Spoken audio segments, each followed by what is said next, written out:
All right.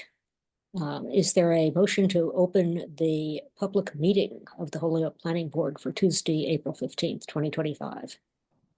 So moved. Second. Or a second? Fernander seconded it. Okay, all in favor? Roll call vote for Mimi, Yes. Kate, Yes. Lauren, Yes. Rosanna, Yes, ma'am. and Gurinder. Yes. Mimi, Okay. can I suggest we take out of order anything that might have people sitting in our meeting to talk to us? I'm happy to entertain that. Does anyone object? Okay, in that case, we can skip immediately to planning board business, project updates, old business, new business, and take up site plan review file number 149, amendment number 3, a turf field project for the school. And So I'm calling Valor with Gale Associates. thank you. So on the call with me is Peter Spanos. He's the director of athletics with Gale, and from the school, Maria Rodriguez is the business manager, and Kyle Callender is the student management and facilities coordinator. So we submitted this site plan amendment because they constructed the gymnasium in Yeah. 2023, and that went through permitting back in 2021. So if I can share my screen and give a brief overview. That would be great. You're all set. Okay.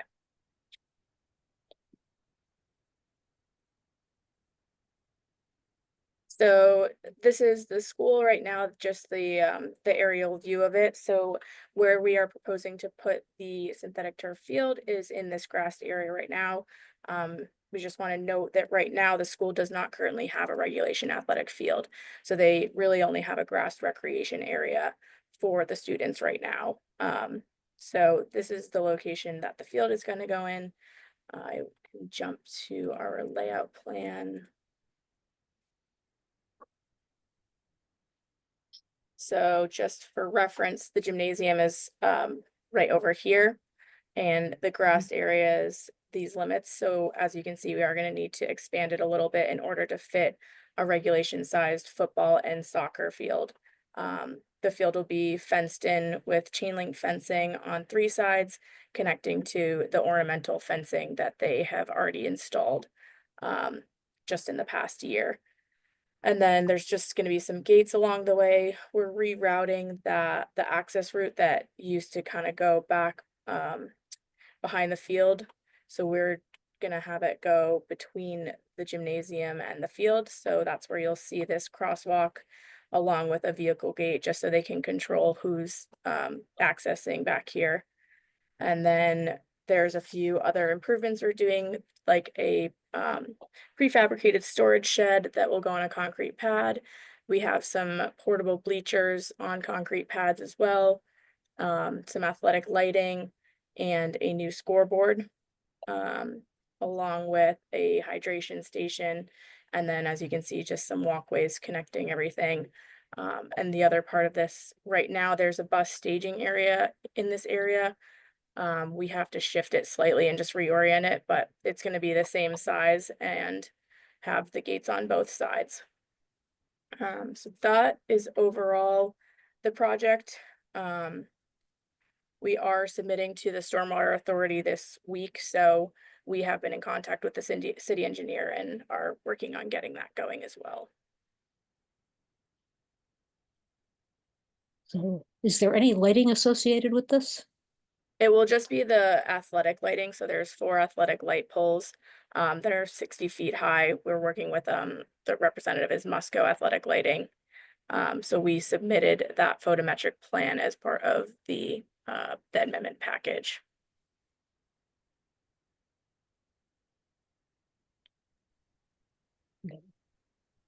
Can you scroll through the images in the package or within the document that you have up just to further illustrate things like that? Sure, Thank you. just like the rest of the plan set.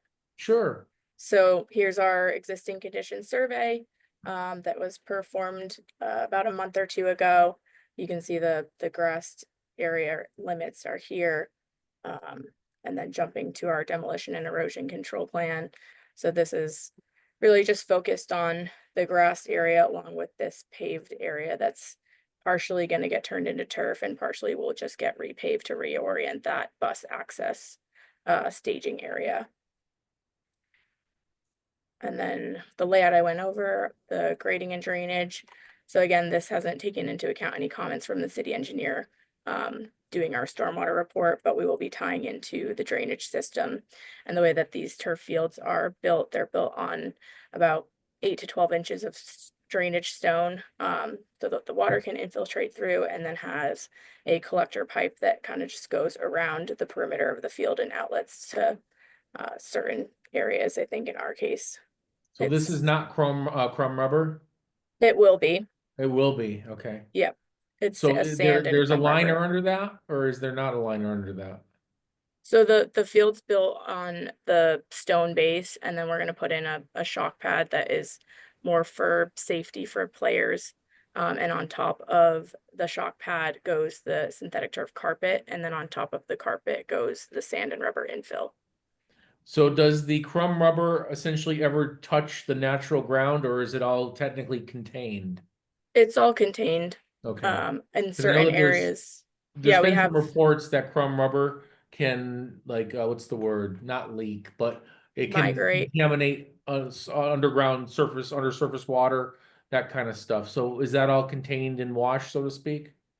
yeah, so the way our field will have a concrete curb around it with the chain link fence posts in it, and that the turf kind of butts up against it so that the infill is not going to be like going over the curb, if that makes sense.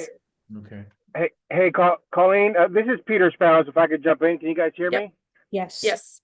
Awesome. Yeah. So as Colleen was saying, I don't know if the gentleman, if your comment was if there's going to be a impermeable liner or water can't drain straight through.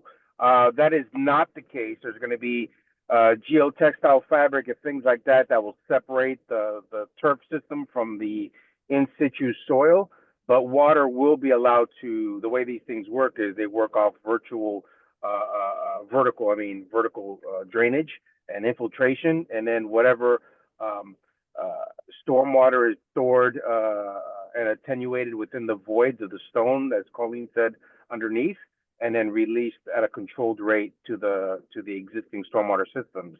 Now, to your comment on perceived health issues or leaching issues with crumb rubber, we have multiple studies that we can provide that have been done. The most recent ones have been with California, and the EPA just finished one in April, last April of 2024, that we can provide as well. And then the executive summaries on those didn't find any significant risk when compared to natural grass field and player safety. But all that we can provide. At the end of the day, we haven't finalized with the school on what material will end up being used.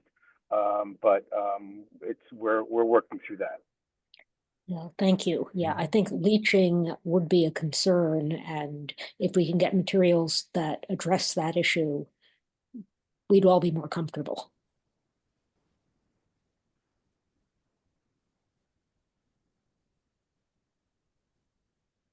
Yeah, understood. Well, we can, Yeah. through Colleen, we'll provide the studies that have been done, third-party studies and so forth, that we Yeah, can comment on. That's not a That's problem. great. Because, certainly it sounds like you've already done the work. Yes. Okay, didn't mean to interrupt. Jeff, back over to you. Well, no, I decided I just wanted to bring that up because I know that there was a concern locally of another facility locally over Yeah. an aquifer and it leaching. So that's my only real, cause to ask that question. And my only other question, I know that I had asked you to go through the slides, and I appreciate that. Just one more thing I want to is, what's the new, or do you have a number for the new impervious? What's the square footage of the new impervious versus, or is it a one for one? You know, what are we looking at for impervious numbers versus existing versus proposed? I don't have it off the top of my head, but we Okay. do have those numbers, because we have our draft stormwater report, Okay. that we're reviewing this week, so we can pretty easily, just get you those numbers if you want me to email them over to you. I would, yeah, if you could, I would just be interested to see what the total impervious after the fact is. So thank you. Yeah, Jeff, if I could jump in, I haven't seen the final numbers as well. We're working on that this week, but the, which way is North Colleen? I would say that to The the right left of the page. okay, so to the left of the page, to the south, that portion, if you will, that end zone, if you want to go back to the layout, Colleen, that portion currently is pavement. So that portion, in the proposed conditions, is going to be part of the turf field, which is no longer impervious. So, and then there's the access drive that we're connecting on, but we're removing the current access drive that runs along the wood line to the east. So, my guess is it'll be a wash, or it'll actually be a reduction in impervious area. So it'll be a betterment. Great.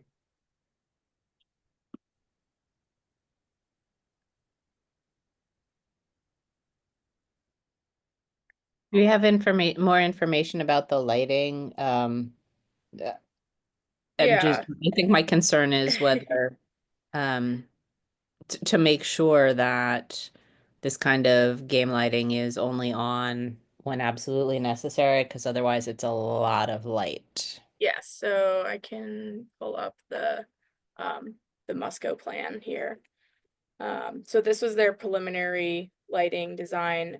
They just showed what the foot candles are on the field. But we can get from them their zero grid that shows kind of how the way that these lights are now designed. The technology is honestly pretty impressive, how it's focused really just down and it doesn't go very far off, so it doesn't take far to get to just a zero light levels. But we can get that from the lighting vendor and send it your way as well. That'd be great, but I think I'm also asking, are they on timers? Are they set to, or they, you have to physically turn them on and they will turn themselves off after 5 hours? Like, what's the guarantee that they're not going to be Yeah, so on an evening when there's no game? nowadays they can be controlled by an app. So the facilities manager at the school will have basically access to it 24/7. Say they have a game going on, they can turn them on an hour before the game, and once they see people leaving, they can control when they turn them off. So Yeah, and if I could jump in as well, so the new technology now, they're like fully shielded, and they're LED technology, right? That's now, and so they can be during the game night varsity games at the full foot candle competition level, and then if there's any type of practices that are happening that aren't like a game situation, they could be dropped down to kind of practice level lighting as well, to even further reduce the light level on the fields. But as Colleen said, we're going to provide a full photometrics plan that will show where the light levels stop past the field at a very short distance, and go back into what we would call whatever ambient lighting is there. And because they're shielded, you don't have the glare. It's not like the old type of athletic lights are basically just flood lamps. These are kind of fully shielded and keep the light down. And can you give us any sense of what rough hours they're likely to be lit at? I mean, obviously there are going to be some night games, so they are going to be on some evenings. But just a general sense of how many hours of darkness they're going to be on for? How late the Yeah. games run? Maria or Kyle, I don't know if you guys can speak on the usage based on your school sports schedules. Sure, I can speak on it. Hello, my name's Kyle Calendar. Yeah. The use we're a middle school, so the use for I'll start in the fall. Will be very limited just during our fall soccer, and we're looking to have right now between 1 and 2 games a week. That we'll be using them, and each one of those games will be for about an hour and a half duration. And then we'll have our practice times where we'll be practicing about 2 times a week as well. So I'll say 4 days out of the week they'll be on for about 6 hours total, give or take. That's a rough estimate.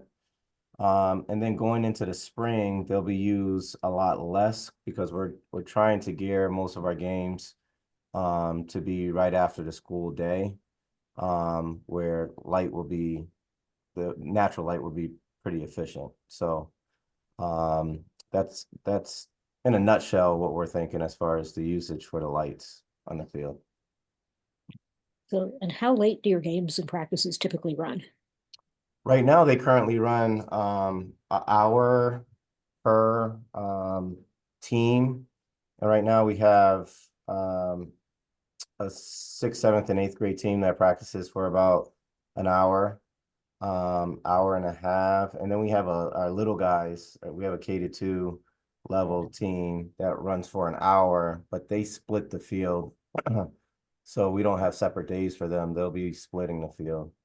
So about an I was just hour per team. thinking about what time of night would they go off? So I will say in the fall, right around 6:30, they'll probably be off. And the latest, yeah, around 6:30, I'll say. Yeah, so we're not talking about lighting that is going at 11 p.m. No. Okay, thanks. Sure. Yeah, and Mimi, if I could jump in, Sure. I guess it's we're kind of fortunate if you remember what the area looked like and the location Yeah. of this place. We're kind of a little bit isolated. There's I'm not aware of very residential areas that are very close to us. On the other side is that very large Stop and Shop plaza there that will Yeah. have their lighting going on, and then everything else is more commercial and industrial. So we have that benefit as well. Yes. But to your point, yeah, the school will be kind of using it as needed, and I've never really seen games go on very late. These things usually finish in short order. They're not having they're not going on past the time when they're doing it. Okay, thanks. And yeah, I was thinking also about frogs and things, but 6:30, I'm much less concerned about that than I would be if you were running late. But I see not Lauren, Rosanna, you have a question. No, I just wanted to say, like, I'm really excited for this project. I love seeing Horlick Charter School progress because first it was a gymnasium, now it's this Yeah. field. Yeah, I really don't think the lighting is going to be any issue at all because it's kind of not only is it in the back, like it's like almost like a little dunk, like a hill. Yes. So I think there's more lighting between McDonald's and Denny's that there will be with them. So I'm really excited. This is something good. The kids give them a field to play in. So I really appreciate this. It's going to be beautiful. I can't wait. Well, thank you. And that moves neatly into my next question, which was, this seems to me like something simple enough that we really don't need to reopen a public hearing on it. And we can just do this by way of site plan amendment. Does anyone disagree with me? No, but I just think we do need to condition it on getting the report about stormwater. Oh, yeah. Yeah. We need the stormwater report. There's other information that they've already said they're going to get us. But, we can, I think, just take this up at whatever next meeting is convenient for the applicant, and we don't need to ask for this to be advertised or to go to public hearing or anything. So, looking at the schedule, how quickly do you think you can get us the stormwater report and the material on leakage and the full lighting plan? Yeah, so we have, like I said, I think we're planning to submit to the Stormwater Authority this week, so we'll have that report ready. It's just a matter of if you want just our report or if you needed to wait for the city engineer to review all that and see if they have any changes. Mhm. I would think, well, do we need to, or can we write a condition when we do the notice of decision on this, saying that if the city engineer requires any changes, those changes will be made, and you'll come back and report to us? Sounds good. Okay, then I would say that our next meeting is May 13th. Jeff, do we have too much on the agenda to ask these lovely people to come back on May 13th, or do we need to push this to the next meeting? Well, I will say that you do have a rather large agenda that evening. We have several public hearings. Well, can I ask, what is their time frame? I mean, I know that they're still waiting. If they're just submitting to stormwater, would mean that they're just, I mean, do they have a public hearing date yet? Not yet. Okay, I mean, would it be too much to ask to come back on May 27th? Is that too far out for you? Or do you need something before then? The next available meeting night would be May 27th. Is that too far out for this amendment approval? Or would you, I mean, May 13th, I said, we've got a loaded agenda. Doesn't mean that you can't come, it just means that you may not be on till 9 o'clock. Yeah, I don't know if Peter, Maria, or Kyle have any opinions on that. I mean, we haven't set our bidding schedule. Everything's very contingent on stormwater right now. I just don't have a handle on when we're gonna get on a stormwater hearing, so. Well, and it sounds as though putting you on for May 27th won't materially affect your schedule, if that's the case. Yeah, I don't think so. I think it should be fine. I don't know if anyone else on my team wants to weigh in. We can do May 27. Okay, that would be great. Then we will put you on the calendar for then, and we will see you back then. And with any luck, we can get this all done.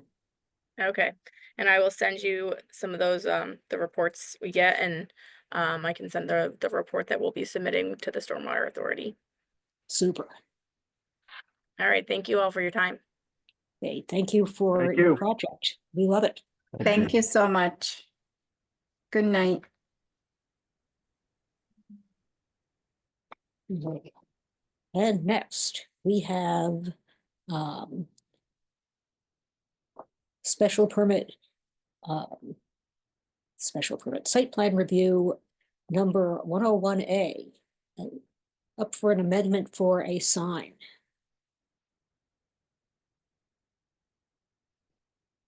And is anyone here for Holyoke Hotels or the Infusion project? Does not appear to be. I can, if someone If- could please share their screen, I can, Brianna, if you could jump, and do that. I can't under the circumstances, Yep. of my computer, but thank you. Yeah, because this sounded like something that we could do without them being present. Yeah, honestly, so what it is per, off the top of my head, I think it was file 101, the original comp plan for the Holyoke Hotel, now Ingleside Square site. And then I think it was 101A. There were two decision items that basically called out, if in the event that the signs or businesses were to ever change from what the original approval was, that they would come back and provide an update. So I would say that this doesn't even necessarily warrant a draft or a drafted approval, but know that what they're seeking approval of here is a sign that's basically less than well, just a hair over, Yeah. appears to be 30 square feet. And it would go in the place where it was, I believe, formerly the Verizon sign. Is there another, can you scroll down a little bit? Is there another? Okay, Yeah, there is, I think. Keep going, thank you. So Yeah. basically, it's filling out that, so when this site was originally approved, it was approved as having these blank areas up top. And then as each new tenant came in, they would present their signs. So I believe this may have been a Verizon store for a short period of time. The Vitamin Shop is to Project Right or Chipotle left, which would be east to the right, west to the left. And this is coming in to fill the area in between. This is zoned IG, which would allow 75 square feet by right or up to 150. And though I think in their estimates they're illustrating this as 30, but there is that logo next to it, which wasn't originally relayed to me that it was going to be part of it. But it appears that would be less than the 75 square feet.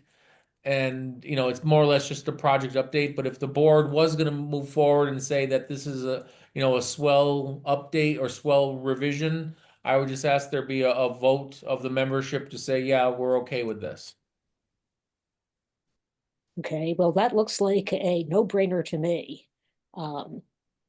Is there a motion to say that, yes, we have no problem with this?